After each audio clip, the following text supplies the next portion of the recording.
Anal fisher অর্থাৎ পায়ুপথ ফেটে যাওয়া, অ্যানাল ফিস্টুলা অর্থাৎ পায়ুপথে এক ধরনের ফোড়ার মতো হওয়া, অ্যানাল অ্যাবসেস, গ্যাস, ফাইলস ইত্যাদি সমস্যা বর্তমানে ব্যাপক।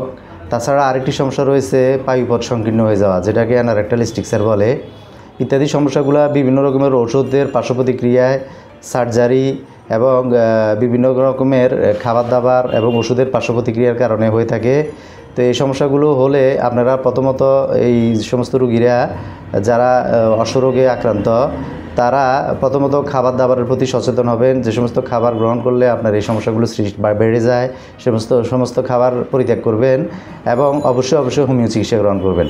একজন অভিজ্ঞ রেজিস্টার্ড ডাক্তারের শরণাপন্ন হয়ে ক্লাসিক্যাল হোমিওপ্যাথিক চিকিৎসা পদ্ধতিতে অর্থাৎ মূল হোমিওপ্যাথিক চিকিৎসা পদ্ধতিতে লক্ষণভিত্তিক ওষুধ গ্রহণ করলে আপনার পায়ুপথজনিত সমস্যা, পায়ুপথের anal stricture, anorectal stricture, anal abscess, piles, fissure, fistula সবই নির্মূল হবে, কোনো রকমের পার্শ্ব প্রতিক্রিয়া এবং সার্জারিবিহীন।